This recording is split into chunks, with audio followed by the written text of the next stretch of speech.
There we go. Oh, let me share my screen too.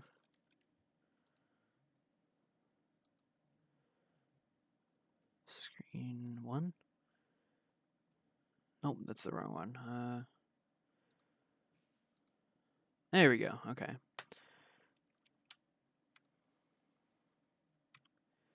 All right. Can y'all see my screen?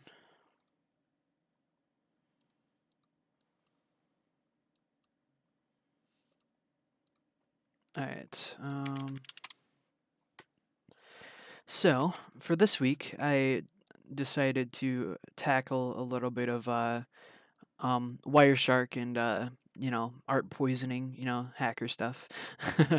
Now, so I don't get yelled at by Davenport, I have to say that you cannot do this without permission from your victim.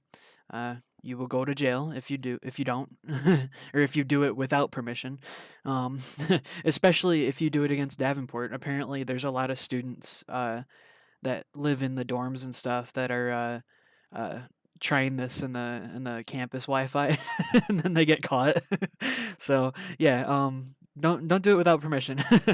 So yeah. Anyway, back in the day, right? There were hubs instead of switches, right? So it was basically the same thing as a switch, except that hubs are dumb. Literally, the only thing that they do is they repeat traffic, right? So, for example, if I'm computer A and I want to send something to computer B, literally what the hub does is it just sends it to everything on the network, which is very not efficient. And what it means is that if I'm like, for example, if I'm computer C getting computer B traffic, what I could do is I could just sniff all that traffic, and if there happens to be like a password for an FTP server or something in there, I will be able to see it along with pretty much everybody on the network. They can see it as well. So that's what switches are. Or that's where switches come into play. If I want to send something, if I'm computer A and I send something to computer B, it will only go to computer B. So, for example, if I open up Wireshark here, right, um, I'll choose ETH0. Pretty much all the traffic that's gonna, uh, pretty much all the traffic we see here is gonna be on this computer only, this virtual machine. So I'll just ping Cloudflare, right? Oops. So you start seeing pings. You know what I mean? Um, come on, there we go. But we'll never see anything from any of the other virtual machines, right? Um, so what we gotta do is we gotta. That's where ARP poisoning comes in. We can put ourselves in between these machines, right? So, first of all, what is ARP, right? It's called the Address Resolution Protocol, which literally means, so this computer on the right here, for example, right? Um, excuse me. So this happens a lot on the network. This computer on the right, let's say for example, it needs to know who the router is, right? So it'll go to the IP address of the router and say, "Hey, what's your MAC address?" And it'll learn that, store it, and that router will do the same thing. It'll ask everybody else what their MAC address is, right? So what we can do to ARP poison, right, is when somebody asks for their MAC address, we can say, yeah, it's my MAC address, even though it's not, right? So for example, we can tell our router or switch, that this computer is actually this computer on the left here, and for all the router knows, it'll just believe it. Um, so we can kind of like quite literally be a man in the middle, right? Um, we capture traffic from the router, send it to the victim.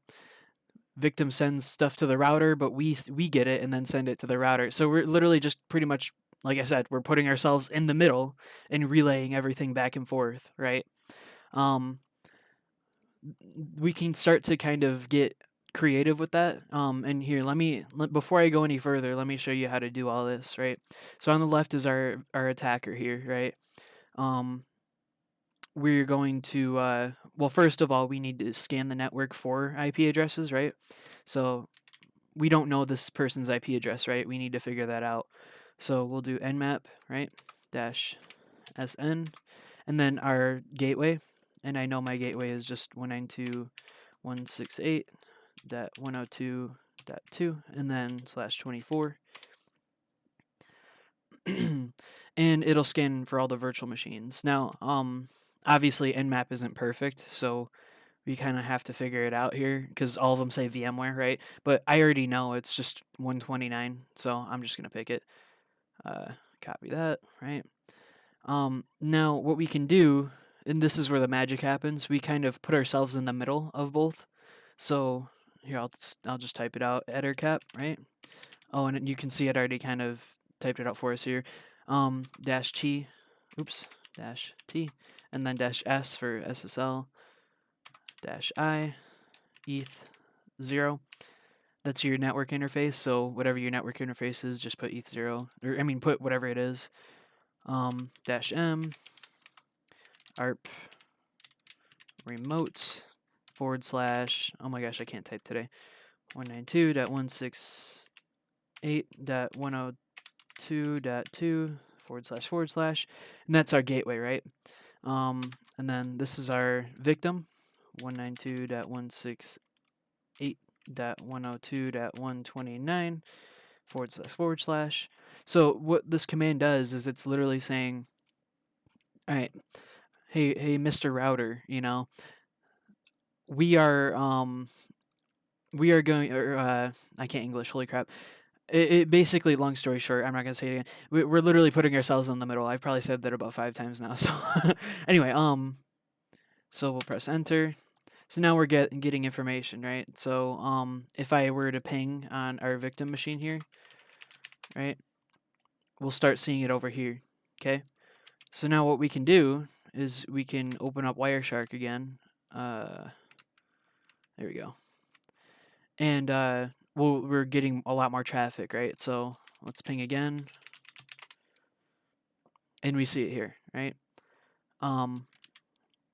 But the thing is now is that we're getting both machines traffic. So we're getting the attacker side traffic, and then we're also getting the victim's traffic, which is a lot more traffic than we need. We want to narrow it down as much as possible. So what we can do in Wireshark is we type IP.addr equals and then the IP address 129, and then enter. Now this is the traffic for only the victim machine right here. Okay, so if we ping again, you'll see it, right? So now let's visit a website, right? Let's just do like Facebook or something. Let's go here. So we can see that we're connecting to their Facebook, right? But let's try to see the data that's on it. For example, like follow TCP stream. It's just a bunch of random text, right? That is because it's encrypted. Now, when it's encrypted, there's not much we can do as an attacker. We could try like spoofing it, like faking our own Facebook page, right? Stuff like that. So here, let me close this, and then get this again. I'm just gonna copy and paste it.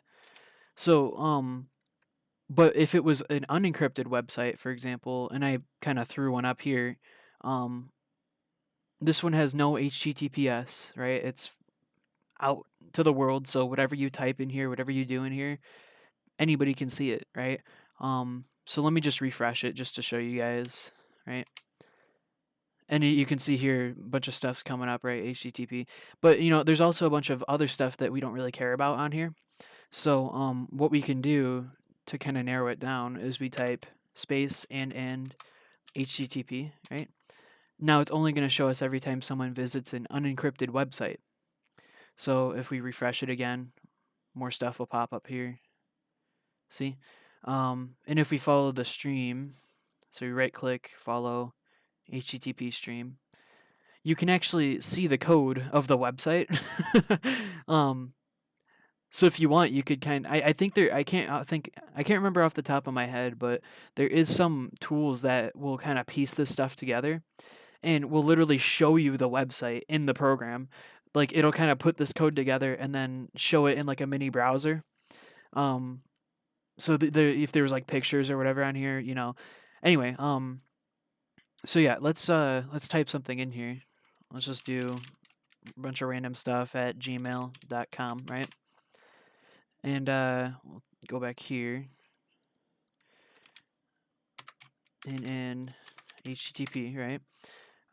We'll pick the post one. So for those of you that don't know, by the way, web developers know that post is when data is getting transferred. So for example, in web development, there's get and there's post, and get is when you type something in the email field here, right? Um, it'll show it in the address bar. So that's what post is for. It won't show it in the address bar. So like, your passwords aren't being exposed by someone that's looking over your shoulder or something, right?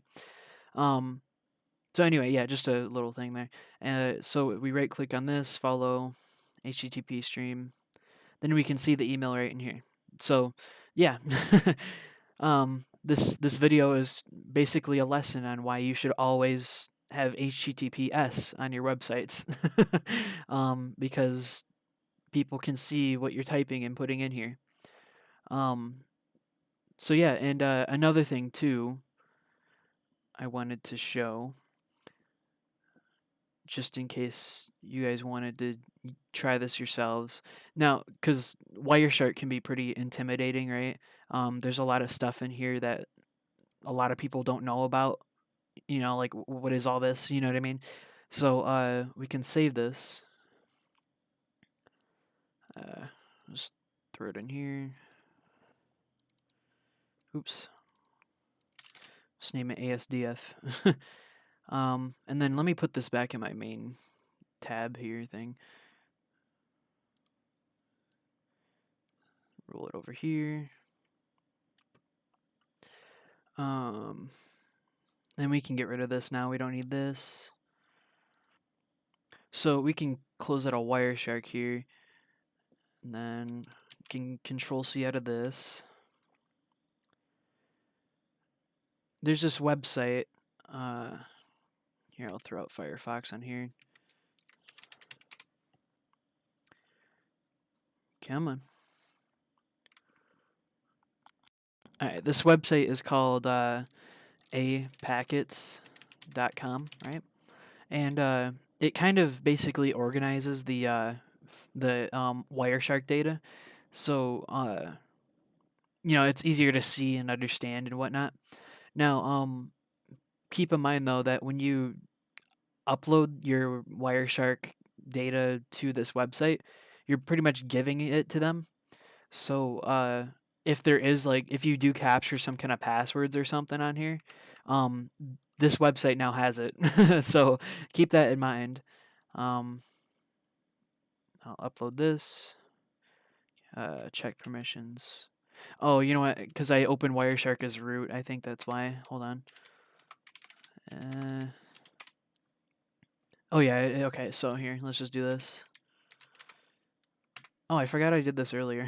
All right. Anyway, okay. So let's upload it again. It'll process it. Obviously, the more you have on here, the longer it'll take to process.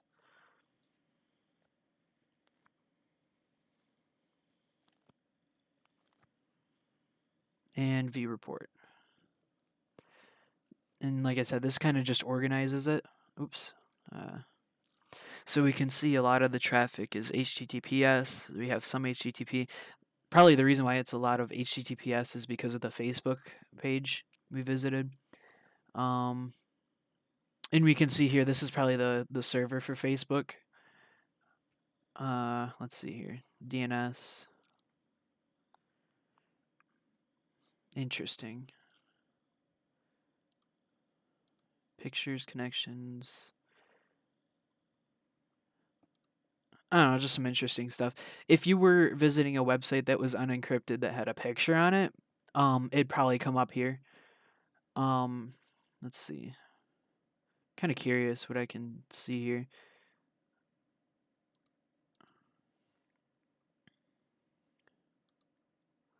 Now, one thing to keep in mind too, when you go down here to ARP or Ethernet, this is one thing on the hacker side that you gotta be very careful of.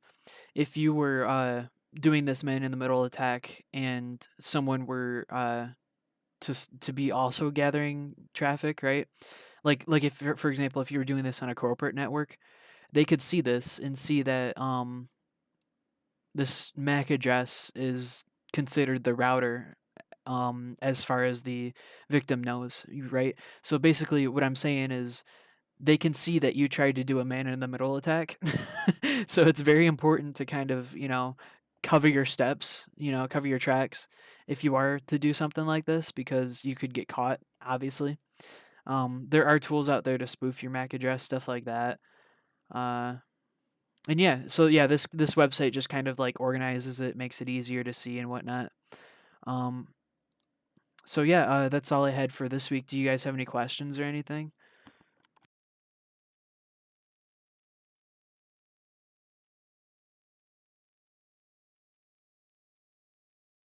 Awesome. Well, that's it for this week. So, oh yeah, how about you, Sam?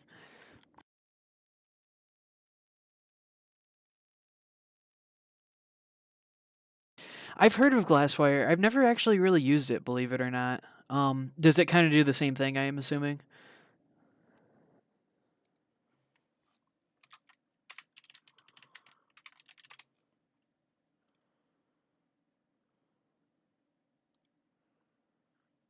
Yeah, I kind of. Okay, yeah.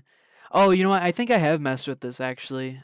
Okay, yeah, that's cool. Yeah, I didn't think about that. Completely forgot.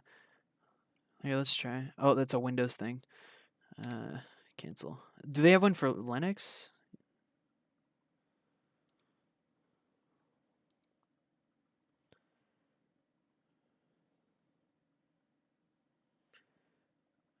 Because I don't want to show any of my stuff on my host machine. If